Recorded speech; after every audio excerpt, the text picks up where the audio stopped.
Welcome, everyone. Welcome to Coaching for Transformation. I'm Sharon Brown.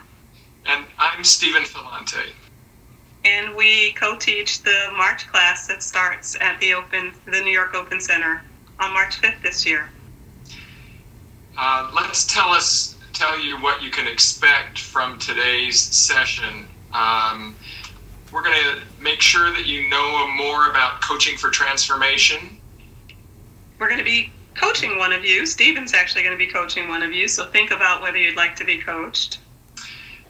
We'll talk about the Coaching for Transformation process, and you're going to learn 3 coaching skills. And you're going to have an opportunity to practice coaching skills with me. You're going to be coaching me. So while we're talking in the beginning here, think about whether you'd like to be the one who I coach. And we're just going to continue talking for a little while, telling you a little bit about Coaching for Transformation and about us. So we're assuming that you're here because you're either curious about coaching or curious about Coaching for Transformation, or how you might use your gifts and your talents in a heart-centered way. So we're happy to be able to share that with you today. You're going to be participating in a couple of ways. You can submit questions by chat. Pete can tell you how to raise your hand. And we're also going to, at the end of the call, we've got a special offer for you that will help you explore and clarify your next steps. So we want to ask you to give yourself the gift of being fully present on the call, and just imagine that we're all sitting in a circle together. And so set aside any distractions so that we can really be together here as a community for the next 90 minutes. Okay. And we always open our circles with a poem. And so we have a poem today by Donna Markova, I Will Not Die an Unlived Life. I will not die an unlived life. I will not live in fear of falling or catching fire. I choose to inhabit my days, to allow my living to open me, to make me less afraid, more accessible, to loosen my heart until it becomes a wing, a torch, a promise. I choose to risk my significance, to live so that which came to me as seed goes to the next as blossom, and that which came to me as blossom goes on as fruit. That's I Will Not Die an Unlived Life by Donna Markova. So we're going to introduce each other and ourselves. And so I'm going to start by introducing Sharon very briefly. Things you need to know about Sharon are that she is one of the co-authors of the Coaching for Transformation textbook that we use in the certification program. And she is one of the primary people who moved Coaching for Transformation to become a program that includes cultural awareness, coaching across differences, and including all the different parts of who we are so that those can be included in the curriculum, and that all parts of the people that join the program can participate. She's also courageous. We have developed a cross-cultural relationship and friendship, and it has been her courage and willingness to hang in for some of the difficult conversations that made it so that we became better colleagues and good friends. So, Sharon. Thanks, Stephen. I have the privilege of being able to co-teach with Stephen, and I'll tell you more about him in a few minutes. I want to start by telling you a little bit about my journey with coaching. I became a certified coach in 2007, and when I saw this program in the New York Center Open Center catalog, something called to my spirit. It just really kept calling out to me. And I think it was the body, mind, soul, and spirit approach to coaching felt really right for me. And it was something that I just couldn't put aside. I signed up very shortly after I learned about it and was really blown away by the impact of the coaching when I attended a free intro and was the recipient of, I was the demo coaching client, and really felt the impact in 15 minutes of this kind of coaching.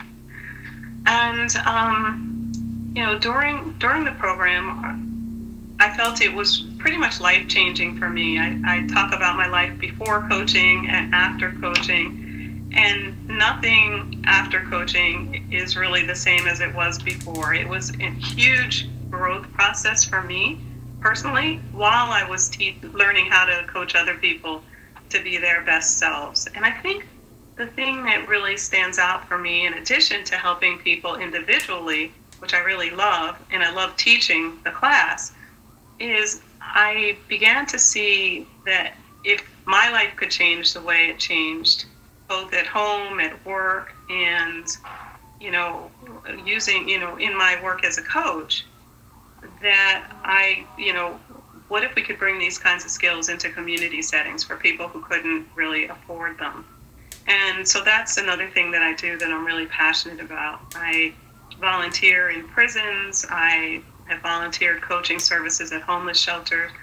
And it's just a passion for me. So something I really enjoy. I had a long career in corporate and am very happy to be working now as a coach, loving what I do every day. So I want to tell you a little bit about Stephen, my friend. Stephen cares really deeply about people and about helping them step into the fullest expression of themselves.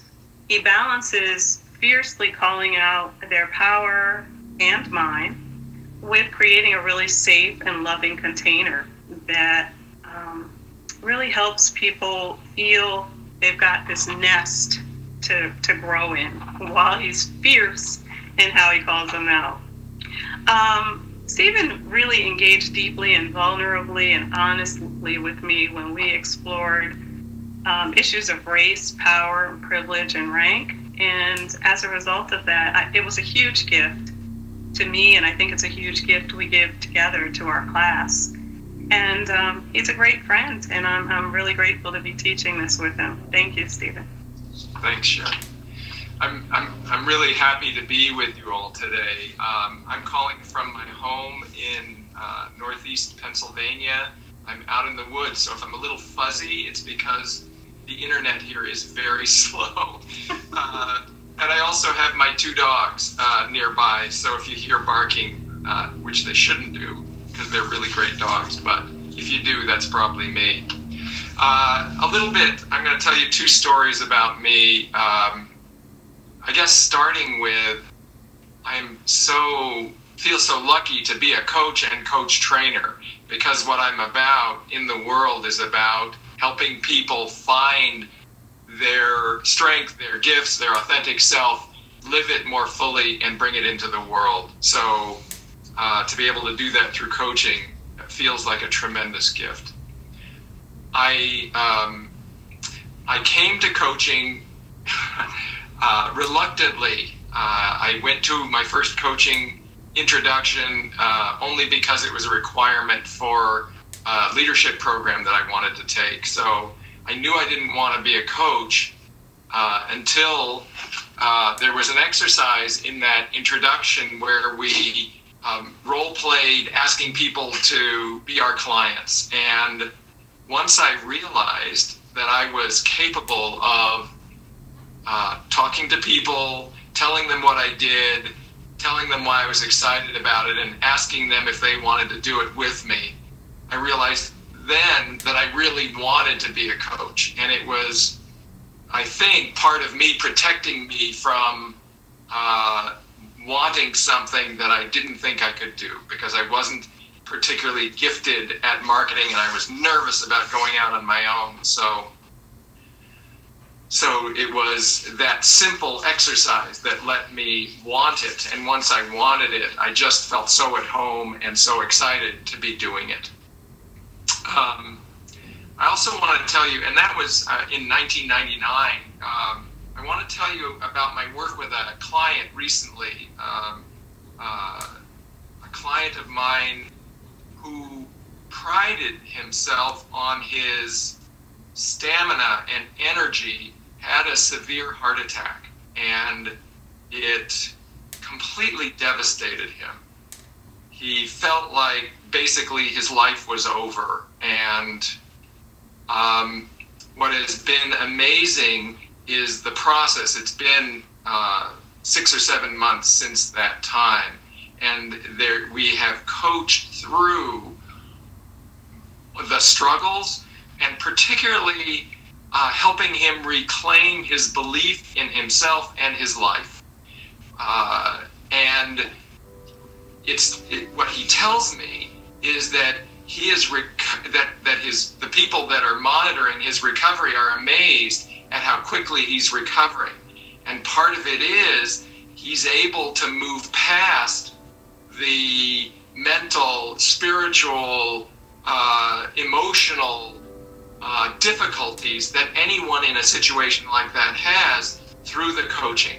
He brings them to coaching, we explore them, he reconnects to his power and goes out and lives his life more fully. And so he's currently trying to embrace that perhaps he's healthier now than he was before the heart attack, and that his life can be even better. And so it's just that process, no matter what happens, but the process of awakening people and reawakening people and having them be able to be out in the world as their full selves just really fills my heart and is tremendously satisfying. So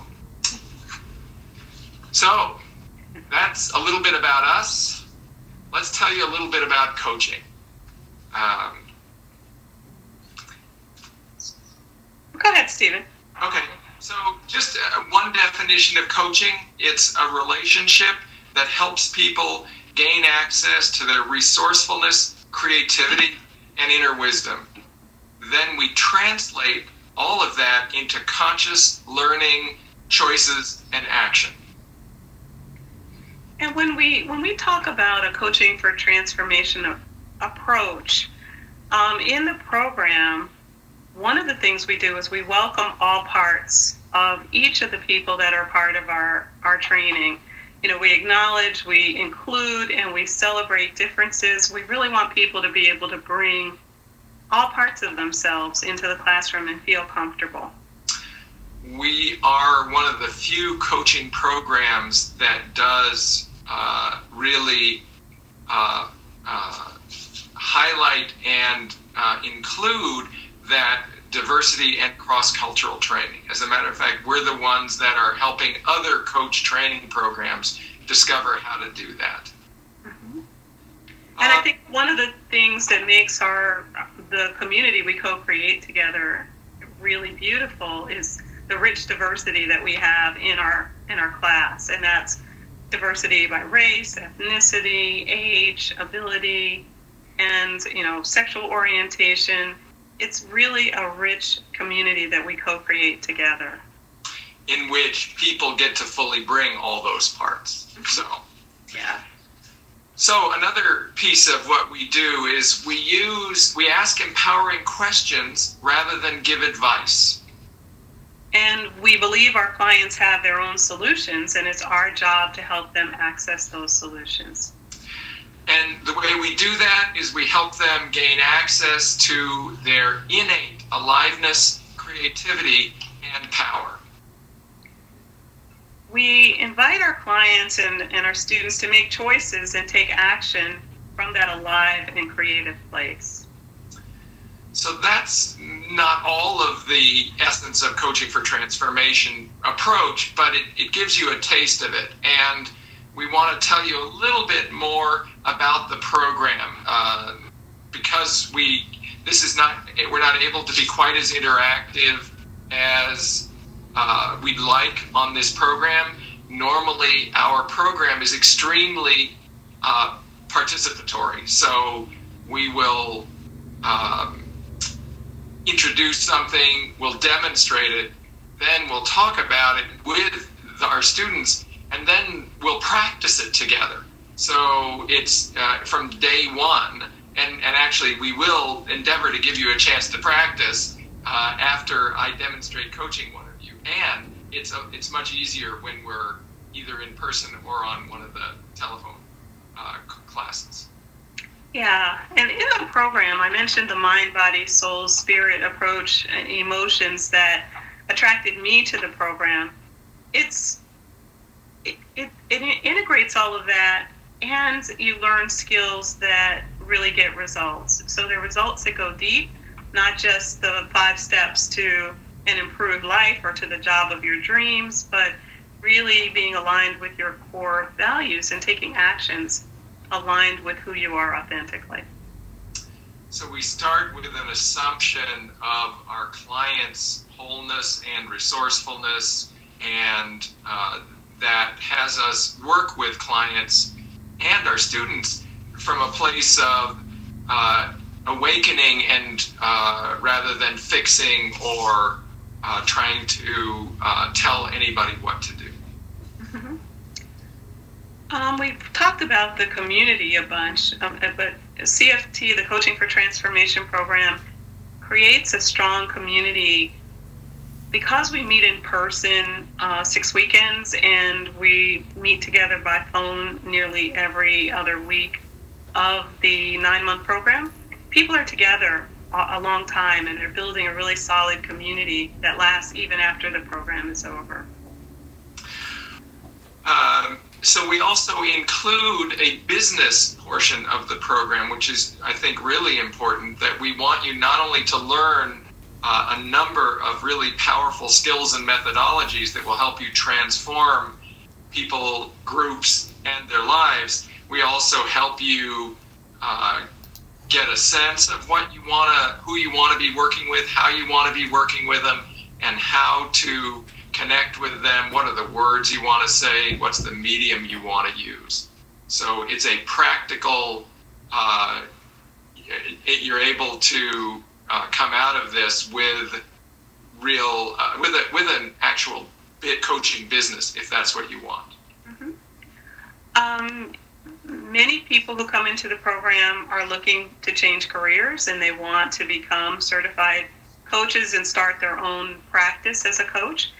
And the skills can also be used really easily in your day-to-day life, with your family, with your colleagues at work, with friends, and in your work as a manager, in your work as, an executive, or as an internal coach. Some people have managed to bring coaching into their organizations and to become an internal coach for the organization. So let's talk briefly about the structure of the certification program. The slide that's up talks about the different requirements for certification. So first to say, the 9-month program is a professional certification program, and you come out of it with a designation of a professional certified coach that's recognized internationally.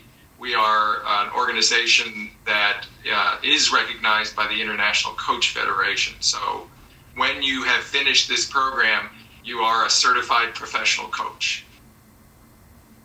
Some people decide they want to go on and get the International Coach Federation credentials, one or of the 3 of them, and to do that, you would, as you get more practice hours, you would become eligible for that. But the training in the program gives you all of the training that's required for the first 2 levels of the ICF credentialing.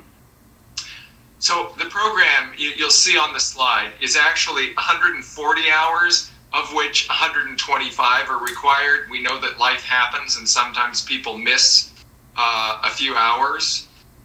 Those are the in-person programs and the telephone classes. Just a word about the telephone classes, because we're able to make them extremely interactive because we have technology that allows us to talk as a whole group, in small groups, in pairs, and we can instantly break them into any sort of groupings that we want. So we're able to do, in their 90 minutes, we're able to do, talk about something, demonstrate it, have you practice it, talk about it together. So.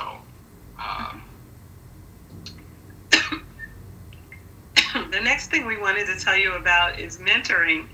And it's 10 hours total, and it's broken up into 4 group sessions. Those are small groups of 6 students with a mentor. And in those sessions, you would have different roles of coach, client, and observer. And when you're being coached, you get very detailed feedback, both on the call and also in writing from your mentor for those group sessions. Then we said that, well, we didn't say this, but one of the way you learn to be a coach is by practicing, by coaching. You really can't become a coach just by reading about it. So along with the practice that you do in the classes, we also have you coach with peers, which will be fellow students, and also with outside clients that we help you find. So that helps you get to the kind of proficiency that enables you to be certified as a coach. And let's go back just a minute, Stephen, because I forgot, I didn't mention the individual coach mentoring. Yes. With the individual mentoring, you have 4 sessions, and for those sessions, you actually record one of your practice clients. So Stephen was mentioning the coaching practice. You would record your clients for 30 minutes, send the recording to your mentor, who is an experienced coach and a trained mentor, and then that mentor would listen to the recording and give you detailed feedback in a 30-minute call that really supports you in becoming the best coach you can be. It's really a strong component of the program that is very supportive. Thanks, Sharon. We ask you to work with a certified coach, and that's about being able to experience the principles, the methodologies, the skills with someone who has been certified, so that you get the advantage of that is you learn these skills and methodologies, then you experience them with someone who really knows what they're doing, and it really helps you solidify what's possible with them and the way to do it that gets the best results. Mm-hmm. So. And then we have a couple of assessments. We have oral assessments and a written assessment. The oral assessments, most people are able to demonstrate competency in all of the required skills during their individual mentoring.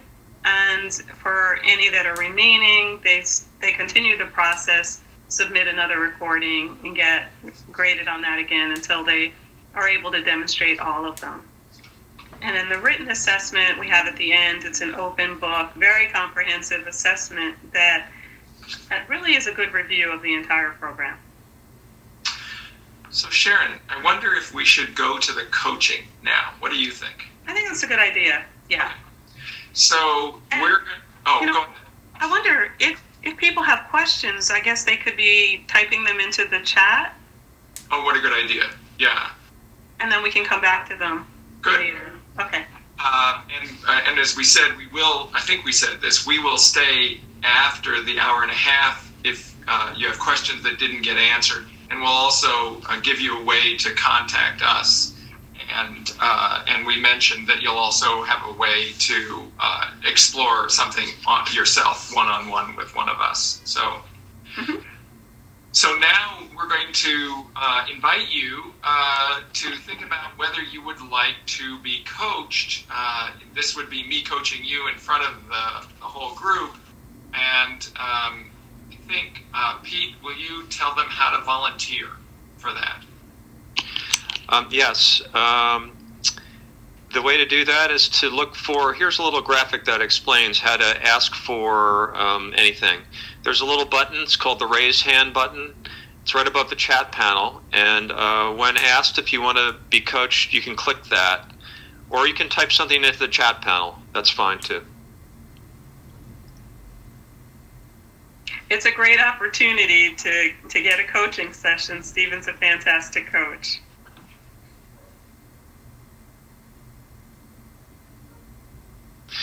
So we're open now for anybody who would like to be coached to volunteer. You can look for that raise hand button or type something into the...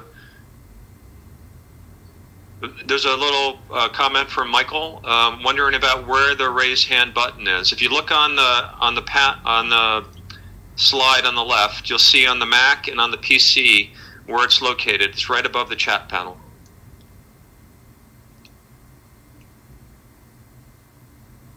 First one who finds it gets to be my client. Oh, he's got it. Is that Michael? I don't have it on mine. Michael, if you want to be coached, just type something. Oh, here's somebody, Patricia. Okay, great. Let me just see it. Should I get her up and running, or do you want to speak more? No, we're ready. So. Okay, great. Patricia, can you hear me? I can hear you. Yeah, I can hear you. Can you hear me okay? Yes, I can. I'd like to get your webcam up and running, okay? Oh, I don't... Okay. I was painting today, so... Okay. Is it okay to have your webcam running? It's fine. It's fine. Just good. So here, if you can see your name now below my name, I'm Pete. Mm-hmm. You can now click to the right of your name, yep. And there's a little camera-shaped symbol. That'll activate your webcam. That's me. Okay. Hi, Patricia. Hi. Hi. There you Thanks are. for volunteering. I can't tell you've been painting. Oh, well, yeah, whatever. So, Stephen, before you jump in, maybe we'll give some tips for those who are observing. Yes, thank you. So, for people who are going to be watching this, and thank you, Patricia, for volunteering, observers notice what's different about this conversation from typical conversations that people have, and what is Stephen doing? What is he doing, and what is the mindset that you think he has about Patricia? So what's his attitude? What's his belief about Patricia and her ability to make the changes she wants to make? Okay. Thank you for volunteering, Patricia. And let me just see if there's anything you need to say in order to be comfortable, as comfortable as you can be. I know we've never met, so what do you need to say just to get here or feel comfortable? I'm not sure if I need anything. I think your introduction, both you and Sharon's, was good, and I'm very curious. So. Okay, great. So let's get started. I'm going to ask you what you would like coaching on, and see what your answer is. I can also give you some help if you're not sure what you want coaching on. But first, I want coaching on what should I do next with my life. Oh, good. And is it coaching? Yeah, no, that's perfect. And so let me ask you this: if we have a really successful, we're going to coach for about 12 minutes or so. If we have a really successful coaching, where would you hope to be by the end of it? I think with more concrete steps as to how to really move forward. Right. I think a lot of it for me has been a little of this, a little of that, and I feel like I'm dabbling instead of directed. And so let's assume that we get those steps. What will that give you if you have those? I think I'm a planner. I'm a project manager, so I think it gives me a plan. And that's what, to me, once you have that, at least to get started, then you know you're going to make progress. So it's the promise and the knowing that progress is going to happen that really will help you. Is that what you're saying? Yeah, that and sort of evaporating some of those doubts a little bit, or in lack of decision making. Okay. That's important. Yeah. I'm hearing perhaps some real desire or yearning, and I'm wondering what you're noticing. Is it that you're wanting here? Well, I think that's what I need to sort through, because I think for my next steps, I'm not a person who believes in forever, for instance. So when I say next step, I'm talking immediate, more immediate. And I think what was your question again? I missed it. Sorry, say it one more time. I'm hearing, as you're talking, yearning or wanting in you, and I'm wondering what that is. It's choosing. Uh-huh. So there are several things that I'm drawn towards, and it's, okay, is it this or this or this? What should I pay attention to right now in my life? Knowing that there could be one of the other choices at another point in my life. So I'm going to be making some notes while you're talking, but I'll still be looking at you. So I want to start with, can you tell me a little bit about what really brings you alive or makes your heart sing? Accomplishments. With either people or with getting difficult things done, problem solving. The reward of really accomplishing something significant. Yeah, and it sounds like meeting a challenge and accomplishing something that really matters to you. Yeah. Is that what you're saying? Yeah. And so, will you give me an example of something that you've done in the past? Sure. I volunteer as a career coach at my local public library, and have really had some significant experiences there with people who have come back and hugged me to death because I've helped them in a way that, made a big difference in their life. Right. Yeah. And so your response to them coming and hugging you to death, what was that like for you? It was great. It was equal in because helping them helped me. Yeah. Yeah. So it was very rewarding. All right. So we know a little bit about you. Tell me, where are you in your decision-making process or your readiness to choose? There's something else that's pulling me away from coaching and saying maybe coaching comes later, in that I had a very corporate job and then left that and became a consultant in a corporate environment, and I'll be honest, very lucrative situations. And there's something that's happening in my industry right now that's a 2 to 3 year initiative that is such a sweet spot for my experience and my knowledge. So there's a question as to whether I should really just do one last hurrah and do that, or whether I should just say, no, I'm done with that, and I want that other experience. Okay, so let's investigate what's calling you, and start with either one, the coaching or the consulting process. Either one. What is it that's calling you right now towards them? I think that's my problem. It's like the indecision between them, and so there are different pieces. We're not choosing right now. I'm just asking you to talk about what's calling you. We're going to set one aside for a minute and say, okay, this is what calls me about the consulting. Okay. Then we'll set that aside and say, this is what calls me about the coaching. All right, so we'll take the consulting first. I've always been, thankfully, very successful in my consulting stuff, and it is rewarding. It is definitely rewarding because I've done very large initiatives and create teams when I do that. There's a lot of mentoring. There's a lot of moving forward in a leadership type capacity. And this is such a sweet spot piece of work for me that what's calling me is the experience to some extent, to a large extent, but it's also the financial aspect of it. It helps me move closer to my dream of finally buying a piece of property in Maine and having that is such a calling to me. So there's both the experience itself, but the monetary satisfaction of being able to achieve a goal, which is pretty high for me. I love it. And so, as you say it, what do you notice? What shows up? I think the fact that it has the two components is strong.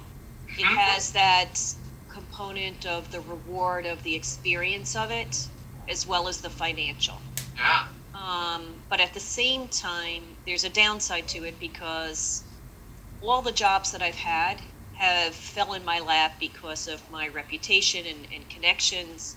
And this one, I'm going to have to, go out and seek, and I don't know if it's going to be there for me. Okay. So there's some uncertainty about, yeah. Okay, let's shift. Let's set that aside, put it on the shelf just for a minute, and look at the coaching. Yeah. What is it that's calling you to the coaching?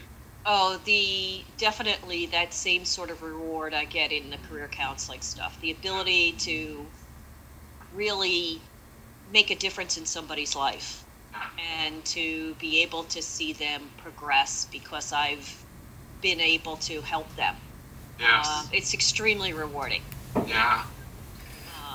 But there's that downside of the financial. Right.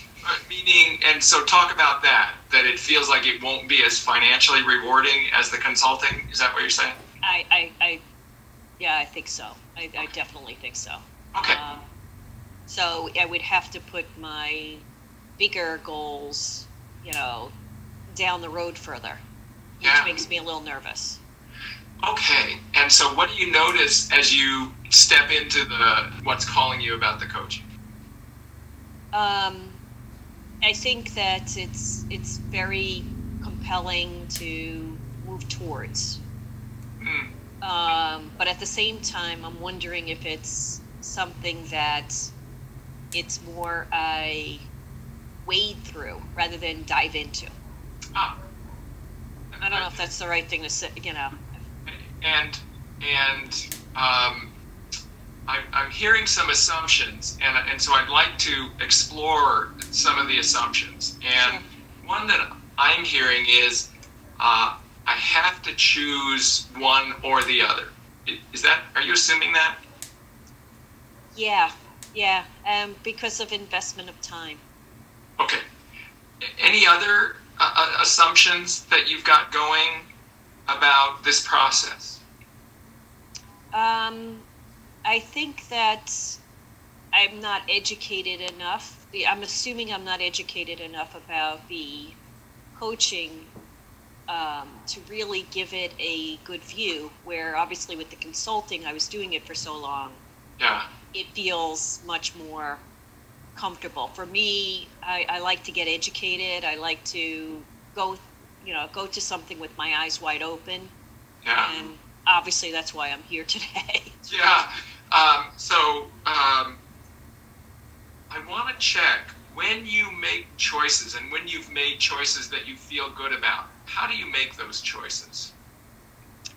It's usually through, as I say, making sure I have all the facts and then weighing them. And there's a piece that is gut. Definitely, I'm a gut person. Right. And I stew in things. Until it. Ones, the stewing is part of the successful decision making. It is. It definitely is. Okay, great. Yeah.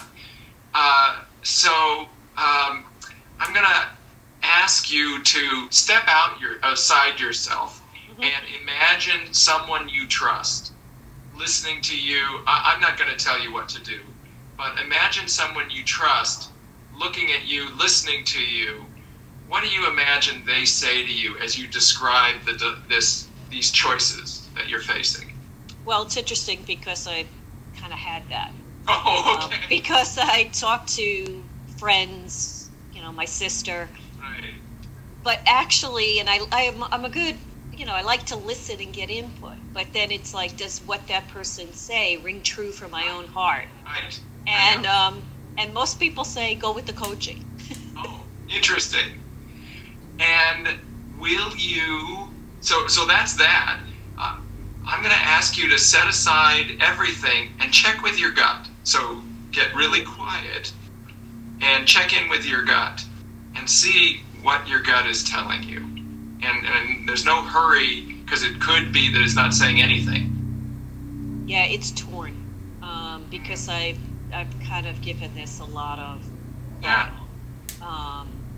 It's definitely torn, and I'm looking to see if at the end of today's session, it's pulled more in one direction or the other.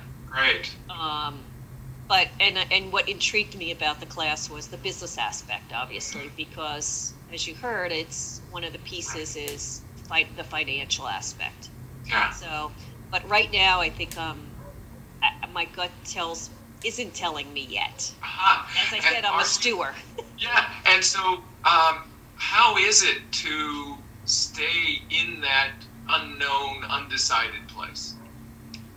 It's a little bit uncomfortable, but what's interesting is that I am pursuing both in a sense at the same time. So in addition to doing this, I'm also going to attend an industry conference and get a feel from that and see how that goes. So it's interesting. You said you wanted steps, and I'm hearing some steps. Let's take a look and see if we can identify some more steps in this choosing process. So you've got today, you've got the conference. What are some other steps that might be useful in this process? I think having conversations. So in the consulting side, it's definitely getting a better getting more input into, is there a place for me amongst that type of work, or is there not? By using my network, which is pretty broad. And right. So what you mean, the coaching work? No, the consulting work. So I'm going to make a request now. Yeah. Which is where I ask you to do something, and you, which I'm not at all attached to, but you see how it fits and change it and say no or modify it or say yes. I'm going to ask you, when you check about the consulting, will you also check about with your network about coaching opportunities? I will, but I think that it's not so much the network I currently have, but to talk to other coaches. Yeah. You know, because the network I have doesn't have. I mean, I honestly had a pretty significant conversation with a good friend of mine who is in my business network, and he's been coached. Yeah. And so he gave me some interesting. It was actually a corporate coach, and he gave me some interesting input. But I think I need to talk with other coaches to better get a clearer picture of what it's like to be a coach. And I'm sure there's different applications of it too, right? I mean, that was somebody who was a corporate coach with him. Right. Yeah. But there's different variations. And then I really like what Sharon was saying is go coach in a homeless, shelter. Yeah. Right. Yeah. There's all different aspects. So one of the things that you will do is talk to coaches. Yes. And so about what are some different ideas and possibilities with coaching. Yes, and how they manage it, what's it like, yeah. So we're coming to the end. I'm going to ask you to do one more thing, and it's with both of them. Imagine yourself 1 year out, having chosen the coaching, and then 1 year out having chosen the consulting. So your life has shifted, and you're somewhere new. So pick whichever one you want to go first, but let's see what it's like when you imagine yourself that year out. Yeah, so with consulting, I think I'm going, and this is one of the downsides to it, I'm going back to that same life where I get all consumed by what I'm working on. And so I tend not to have a good life balance. And wondering if I can possibly do it different this time. Uh-huh. Because a lot of the work I do is, 50-hour, 60-hour weeks. Right. So I see myself a year out with, oh God, I'm right back where I was. But at the same time, I'm able to make those financial steps. I really want this a place in me, Yeah. So I get it. So let's take the year out with the coaching. I see myself as wondering if where I live now is going to be enough of an environment to support that.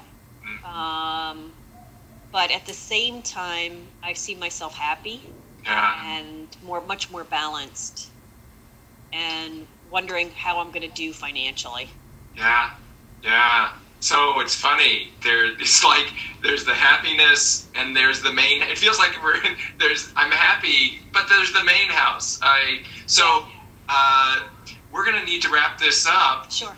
And what I want to check with you is anything you want to say before we finish here. No, except that I think this was. Sorry. I think this was really useful. It just helped sort. Yeah, and it's wonderful to get to know you a little bit too. Yeah, thanks. Same here. Okay, the last thing I'll ask you to do is, will you check in with me in 2 weeks to let me know how this exploration is going? Yeah, sure, absolutely. Great. So just we'll get you we'll get you contact information by the end, and just send me an email. Sure, absolutely. All right. Thanks very much. Thank you. Okay. So, we're going to bring Sharon back.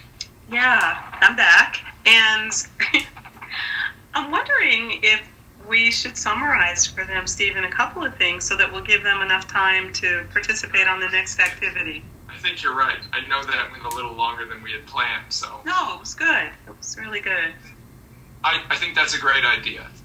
You made your notes, hopefully, out there about what was different about this and what were my beliefs and actions. And so, Sharon, I guess I'm going to depend on you to do a brief summary, and I'll add a few things in. And you help me fill in as well. I think, one of the things that I hope was obvious to people was that you were not giving advice at all. You were not leading. You were really open and allowing Patricia to just explore this issue on her own. You asked empowering questions, those open-ended questions that started with what and how. You invited her to look into the future, exploring the future along both pathways, each one individually, and invited her to look at how they felt, what was really calling her, what was exciting her, and also what the concerns were. What were some other things? I have some more, but yeah, I'm aware of that in terms of my beliefs. I really do believe that Patricia has all she needs to make her own choices. That she is completely resourceful and capable, and that my only job is helping her access those resources and wisdom. Yeah, and you were not engaging only her analytical skills. I mean, it's clear she has ability to think this through, but you were really also engaging her emotions, her instincts, her intuition, so that it gave her a fuller picture of what she might, how she might really, tap into her own body wisdom and awareness. I kept my focus on what she wanted. And, ideally, I think she maybe would have been perfectly clear at the end. It's like, here are although we did come up with some steps, which was what she wanted, but it felt like, gosh, if we could we have actually gotten to the place where it was really clear? And we didn't get there. And part of what I do is trust that she has the capacity to take this farther, that we don't have to come to an end point during the coaching, that in the coaching we light a spark, and then that she can carry that spark forward. And before you got to the action, you really helped with the depth and increasing awareness. And then when it got around time for action, you made a request, but you weren't attached to the outcome. You gave Patricia the ability to say yes, no, or, give a counter offer. So you were not attached. It was really a request that you offered based on what you heard that she was really wanting. Yeah. And then there was also action steps that came out of it, and accountability, where, Patricia will check in with you, and you can kind of be an accountability partner for her in that. Okay. Yeah. That feels like a good summary. Yeah. So we're going to move to an experience where you're going to coach Sharon. And the way we're going to do this is we're going to ask different people to submit questions. And we're going to talk about this a little bit, give you a few tips. And so we're going to invite you, you have the slide in front of you, to ask Sharon questions. And you can read on the slide that we want them to be open-ended, typically not yes-no questions, but ones that, and especially ones that she does not yet know the answer to, so that it will elicit new learning or new action. Also questions that move her toward her own creativity and possibility. So stepping out of trying to solve the question. So it wouldn't be, have you tried this? What about this other thing? It would be more like a question like I asked Patricia, or would have liked to ask, I don't even remember if I did, but what about this brings you alive? What are the most important elements of this to you? And I think the other thing we want to invite you to do is really listen deeply. So listen to the words, but also listen to what's not being said, and listen for the longing that may be behind the words, So use your intuition a bit as well. So anything more you want to? Well, I guess, Pete, just to make sure, do you want people to raise their hand and ask the question just on their audio, or should they be typing in the question in the chat?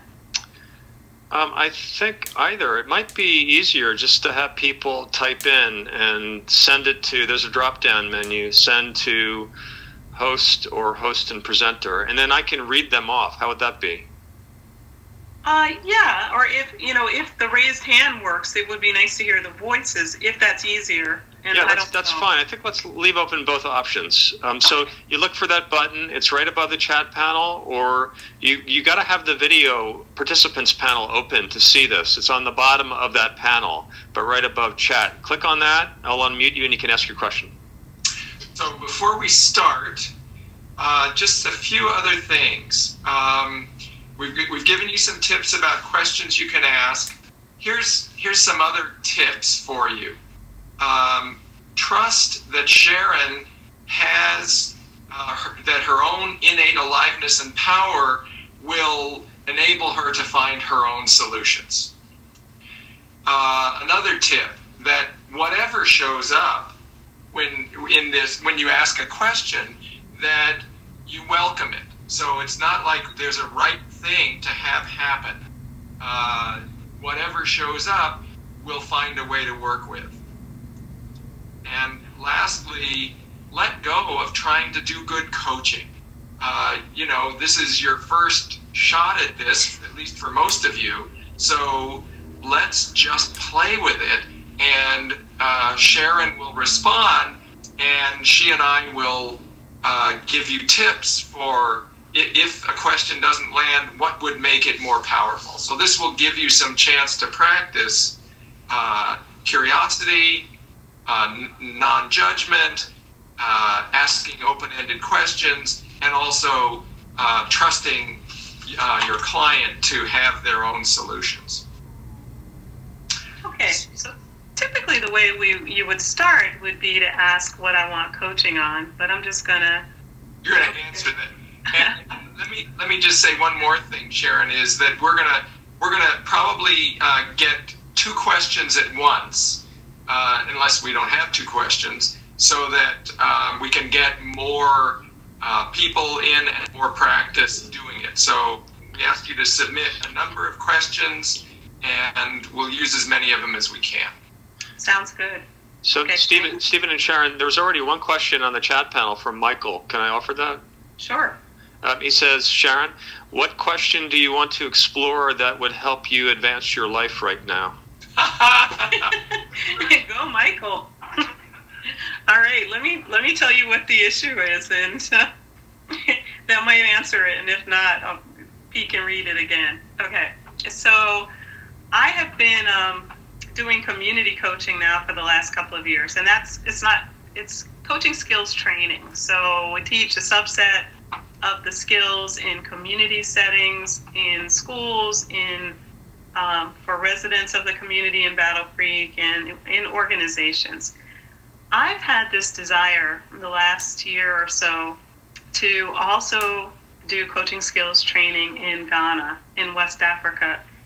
And I have a potential contact there, and I've been dragging my feet. I get scared. I don't know. I want to do it, and I haven't contacted the person that I think could really make it happen. So I want to explore that a little bit. Okay, so now. So is there more of Michael's question? Maybe you can read it again, Pete. Not currently. The question was, let's see. Yes, he has another question. What does being scared do for you? Great question. It actually freezes me. It immobilizes me, and I don't take any action, and then I just sit around and feel bad about the fact that I haven't done anything. So now questions from anyone, either by raising your hand or typing a question.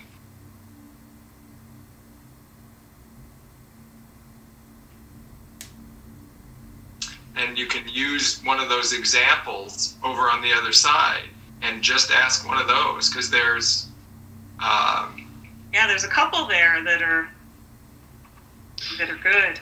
There's another question here from Michael. Go, Michael. What would you like for me to do to assist you to pass through the hesitation? Ask me some deep questions that get me thinking about this in a new way. Not thinking about it, maybe feeling it. Here's a question from Patricia. What specifically are your fears? Great question, Patricia. I'm afraid that if I'm not articulate in the explanation to this contact, which is such a key contact, if I can't somehow help him see it and see the value of it for the college students, the college that he founded, and the students and faculty there, then I feel like it would just fall apart, and it won't go, and I'd feel like I had failed.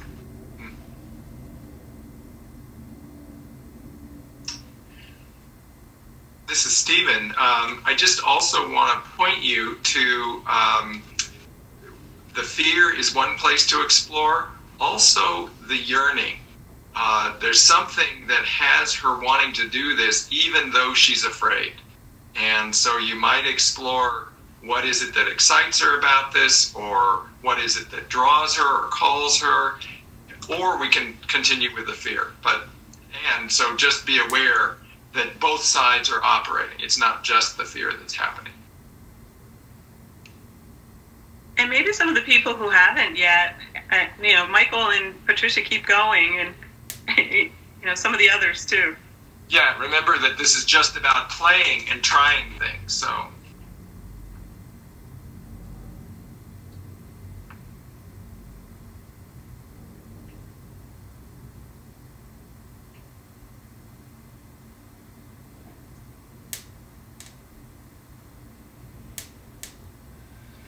I'm really wanting your help, so please, please submit a question or two. There's a few more here.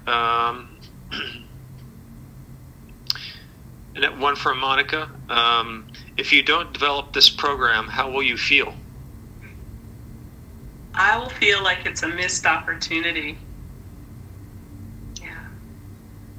Missed opportunity, it's interesting, not a missed opportunity for me, a missed opportunity to introduce some skills that may be powerful for the students and faculty at this university, and the missed opportunity maybe for some connection between those students and people here.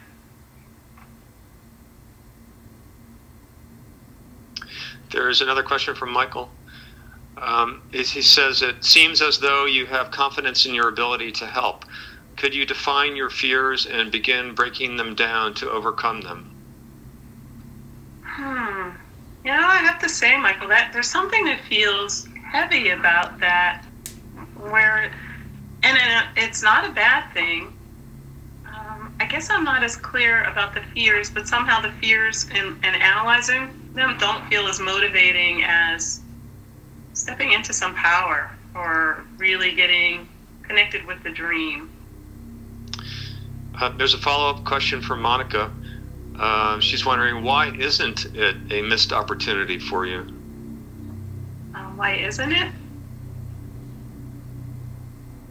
You said it was more, not just a missed opportunity for you, but for the people there. Oh, okay. Yeah, I was thinking, you know, somehow as I was answering that, I felt like, you know, is it really all about me and a financial gain? And I realized it's not about me and a financial gain at all.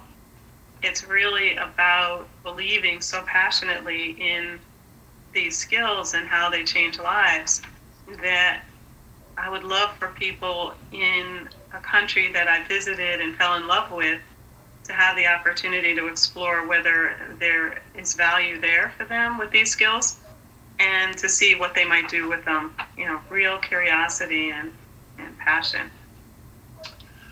So I'm going to jump in for a second and ask people, whether you submit them or not, to notice something shifted in Sharon as she talked about that.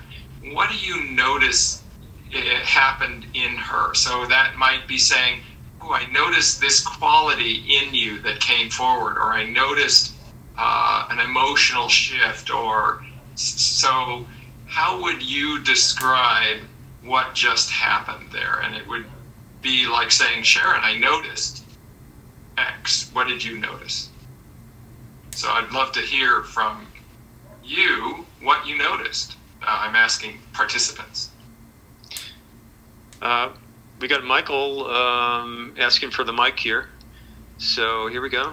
Michael? Hi, Michael, can you hear me? I can hear you. Can you hear me? Yeah, go ahead. Yes.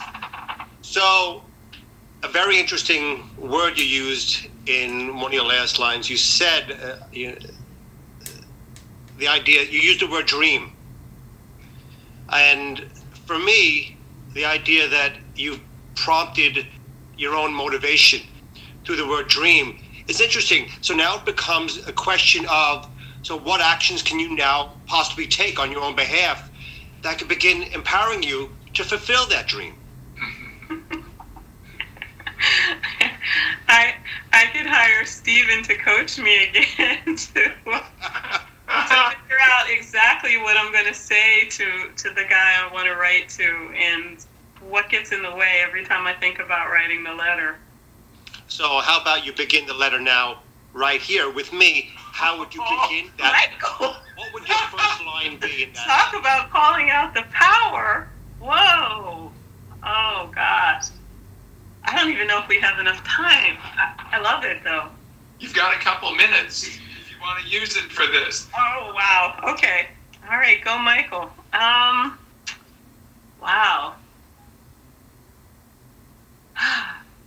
You know, this is where I get stuck. I'll be honest with you. This is where I get stuck. What are the right words? May I help you? Sure. Who are you writing to? I'm I'm writing to a guy named Patrick who founded an amazing university there. And in some way you'd like to help and benefit them. I would like to see whether what we do and what we have found to be so valuable might be valuable there, yeah. And you've taken the coaching program. You took it almost 10 years ago, correct? Yeah. And, Yeah. You've been practicing by coaching other people since. Absolutely. So how do you feel about paraphrasing one powerful experience where you benefited somebody and putting that in to a couple sentences on how you may be able to transfer that experience to this school in Ghana? So I'm wondering if you'd turn that into a request and have it start with will you? Will I do what? And the reason for that is so it doesn't sound like advice, but it sounds more like an invitation to do that. So, will you, again, on your own behalf, put some words on paper that could define how you feel you could benefit that college? Yes, I will. And you asked for a couple of things, and it kind of prompted. So one of the things is I want to offer coaching, complimentary coaching for a couple of months to 2 students and 1 faculty member. And I also will share with them some of the outcomes we've seen in Battle Creek, Michigan that have been really exciting. So the only thing I would put out there now would be, how would you set up a program in which they could effectively respond to you with their positive feedback, with you sharing and coaching them, and vice versa, so that the experience ongoing continues to develop and evolve, benefiting both them and making you more sensitive and experienced as a coach. Do you understand that? I didn't get all of it because I noticed there was another question from Nicole that was interesting. So let me answer that and then come back to you, Michael. No problem. Thank you. Nicole asked, what excites you about this coaching opportunity in Ghana? And I think I'd like to answer that because when I visited Ghana, I felt really like I had come home. Like there was like I had found my roots, my culture, and this work that excites me so much that I really care about bringing into underserved communities like those I grew up in. I'd also like to see in Ghana if there's value there, and then see a connection between people in underserved communities here and also in Ghana.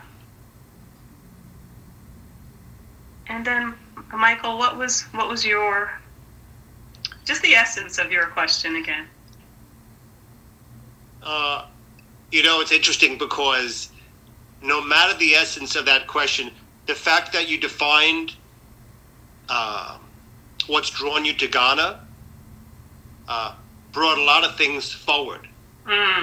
And so a combination of what will you do now in terms of that letter with your passion in terms of your experience in Ghana, I would believe should give you the impetus to just go for it.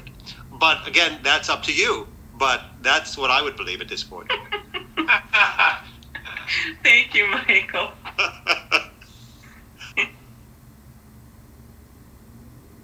So I'm looking at the time. Yeah. I've got maybe another minute of coaching. So I'm going to ask everyone to submit one question. Even if you're not sure what it would be, just for practice. Doesn't have to be a follow-off to what just said. The last question was, what excites you, I think, or what brings you alive about the trip to Ghana. So we ask everyone to submit a question, and we'll read them, and Sharon will choose one to answer.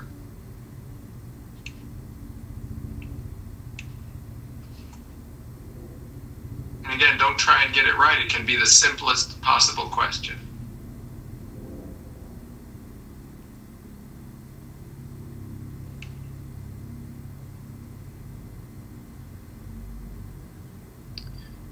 I'll read them as they come through then, okay?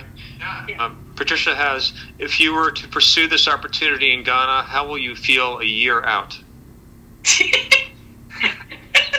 And so, Sharon, I'm recommending that you don't answer them all, that we just hear them as they come through. Right. Okay. We'll pick one to answer. And I'm laughing because Patricia just used on me what you used on her. It's true. And we've got Yvonne asking for the mic. Yvonne, can you hear us? I was trying to chat, actually. I'm sorry. Oh, would you like to ask a question? I'm just trying to get some feedback on how Sharon would envision her not following through with this dream that she has. Like, how will it impact her? Like, does she believe she will feel a loss from not following through with her, going after her dream? What's the impact of not? Yeah. Okay, thank you. Also from Monica, she says just 3 words that are preventing you from going. These are all great. Any other questions to come, or we'll choose one of those? And Michael, what is it that you now need to put that first word onto a communication?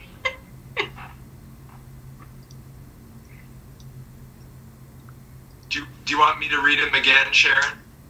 Yeah, you can do that. So there was, how will you feel a year from now? The other was, how do you envision it will be if you do not follow through?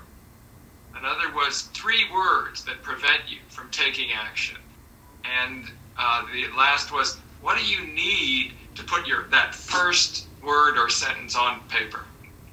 Okay, so I'm gonna go a year out, and I actually see myself at the university after we've had this 6 months of coaching, and people are excited, and we've scheduled the first coaching skills training there.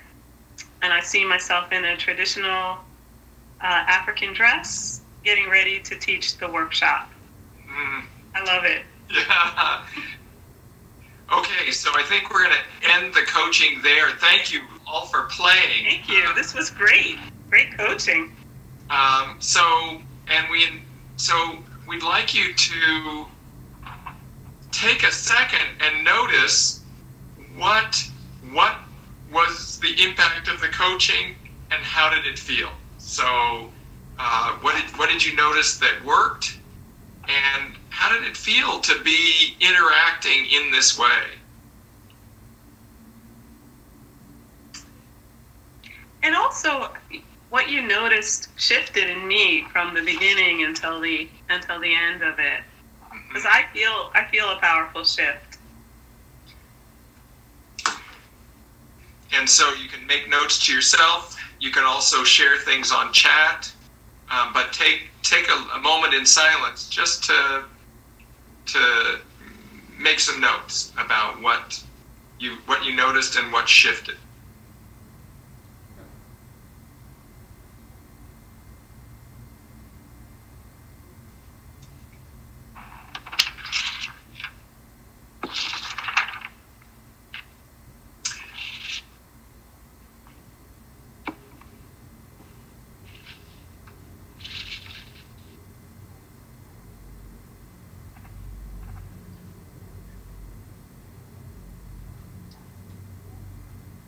Okay, you think? Mm-hmm. Yeah. So now, if you'd like to share it with audio, just raise your hand. If you want to share it by chat, type it in. And this is an opportunity to take what the experience was and get some more learning from it by what you do and what others do. So, okay.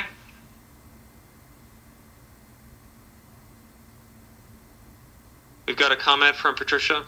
I wasn't sure if what Sharon was struggling with was just how to write back to her contact or a decision as to whether she wanted to pursue it or not.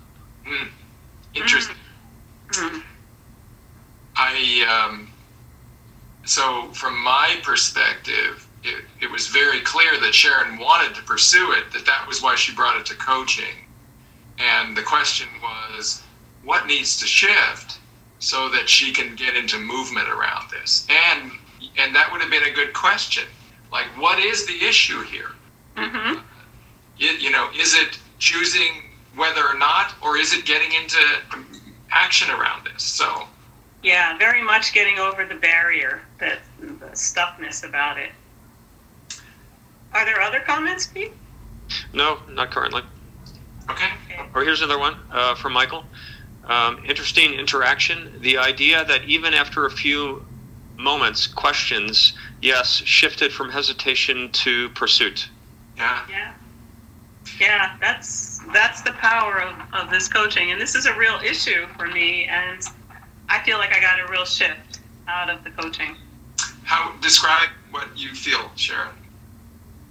It feels possible now. I got more clarity about what I wanted to say, and I think the real clarity for me was that it wasn't about me having financial gain or recognition, but really caring about sharing skills that I believe in. Something I'd like to point out is that, and we find this in coaching, is that it's tempting to coach the obstacle, which was the fear in this case. And often coaching the obstacle, something will make it bigger, make it feel harder. And so what we often do in coaching is coach something else, which is the inspiration, the yearning, the vision, shifting a person's perspective about it so that,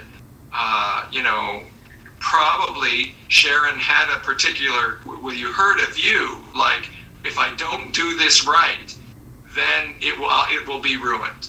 And so maybe that viewpoint could shift, and then there would be less fear. So that's a tip that is useful when you're working with anyone, is maybe less attention on what's getting in the way, more in what's drawing you, or what's the attitude that can shift, or who are you when you are in your power. Yeah, because a question that shifted it for me was what excites you about this coaching opportunity in Ghana. That just shifted me away from, oh, I can't do it, it's not going to work, to, yeah, it really is exciting. So, this might be a good time to tell them about the offers we have for them. Yeah, we told you at the beginning that we would have a couple of offers for you, and so as you know, we're starting the 9-month certification program in March 5th, and part of this program is that we want to offer you a one-on-one phone conversation with either Sharon or me, and it's a chance to, Patricia, you said you wanted to talk to a coach. Well, that's one way to do it, is to you'll get an email and just sign up for a one-on-one conversation with one of us, where you can get actually support to uncover any challenges that are preventing you from getting what you want, maybe get a clearer vision of what you want and what motivates you. Anything else, Sharon? Yeah, I mean, it can either be a question and answer session or a coaching session. So, that time can be spent in the way that's going to best serve you. Great. And then for anyone who's ready to register, or, even after you talk to us and you decide you're ready to register, if you register within the next 2 weeks of the webinar, you'll get a $400 discount off of the price of the training.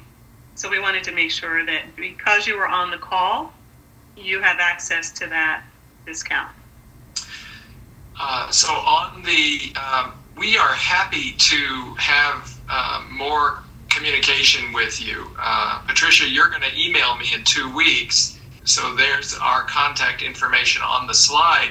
But we also invite you, if you have other questions, 2 things. One is we're going to stay past the end. So if anybody wants to stay on and ask questions, we're going to stay for some minutes afterwards. And also if even after you have a question or something you want to connect to us to, please do so. We'd be happy to follow up with you. Absolutely.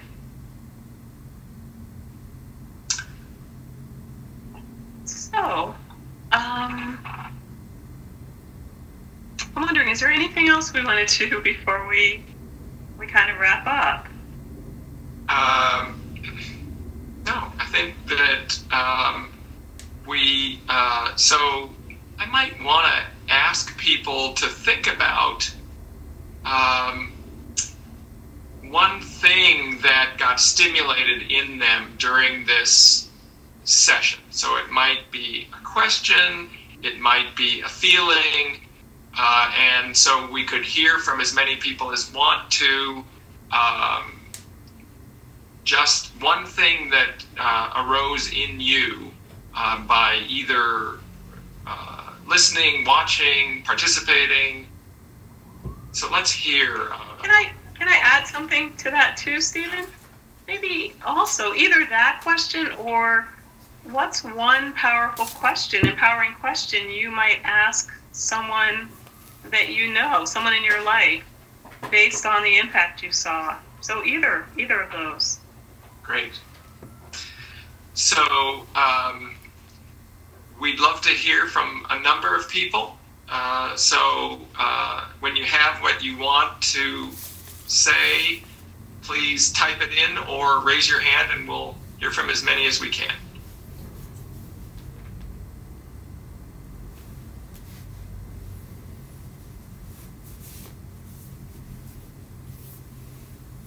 Okay, we've got Michael asking for the mic. Michael, are you there? I'm here. You hear me? Yeah, go ahead. So, first of all, thank you guys for the opportunity to understand this process better. I look forward to definitely learning from both you and developing greater coaching skills and the overall life perspective associated with this program. But the insight, more than anything else, and it's interesting to have heard it in the webinar from you, Sharon, was the idea that opening an individual's future perspective gives them the opportunity to, even if it's a small step, helps them to advance and take that next step towards that future perspective. I loved that. That to me was, and I know this already, but to have heard it was enlightening and helpful, actually, for myself. Not to do this program. I was doing the program no matter what, but I have my own business, and this is going to become a facet off of my own business. So I look forward to having it help me as well as help all the people I already assist. Great. Thank you, Michael. No, thank you, guys. And this is not a requirement, but if anybody else wants to talk or chat something, or we can. Any others?